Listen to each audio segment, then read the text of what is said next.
ಆತ್ಮೀಯ ಕೃಷಿಕ ಬಂಧುಗಳೇ, ಇದೀಗ ಸಾಯ ಎಂಟರ್ಪ್ರೈಸಸ್ನವರಿಂದ ಬಂಚ್ ಕ್ಯಾಚರ್ ಅಂತೇಳಿ. ಬಂಚ್ ಕ್ಯಾಚರ್ ಅಂದರೆ ನಾವು ಕಾರ್ಬನ್ ಫೈಬರ್ ದೋಟಿಯಲ್ಲಿ ಅಡಿಕೆ ಗೊನೆಯನ್ನು ಅಡಿಕೆ ಕೊಯ್ಲು ಮಾಡುವ ಟೈಮಲ್ಲಿ ಕೊಯ್ತೇವೆ.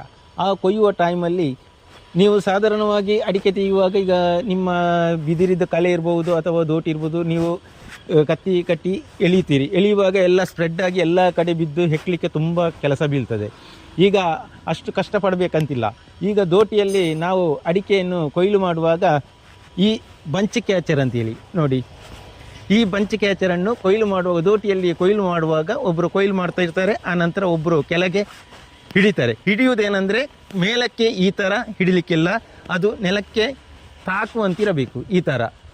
ಆಗ ಅಡಿಕೆ ಕೊಯ್ಲು ಮಾಡುವಾಗ ಆ ಕೊಯ್ಲು ಮಾಡಿದಂಥ ಗೊನೆ ಈ ಬಂಚ್ ಕ್ಯಾಚರ್ನ ಒಳಗೇನೆ ಬೀಳ್ತದೆ. ಆಗ ನಿಮಗೆ ಲೇಬರ್ ತುಂಬ ಕಡಿಮೆ ಆಗ್ತದೆ, ಅಡಿಕೆ ಚೆಲ್ಲುವುದಿಲ್ಲ, ಹೆಕ್ಕುವಂಥದ್ದು ಸುಲಭವಾಗ್ತದೆ, ಏನಿಲ್ಲ, ಅಡಿಕೆ ಬೇರೆ ಕಡೆ ರಟ್ಟುವುದಿಲ್ಲ, ಇದರ ಒಳಗೇನೆ ಬೀಳ್ತದೆ.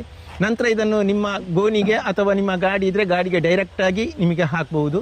ಹಿಂದೆ ಭೇಟಿ ಕೊಡಿ. ಇದು ನಮ್ಮ ಸಾಯ ಎಂಟರ್ಪ್ರೈಸಸ್ಸಿನ ಎಲ್ಲ ಬ್ರ್ಯಾಂಚ್ಗಳಲ್ಲಿಯೂ ಕೂಡ ಲಭ್ಯ.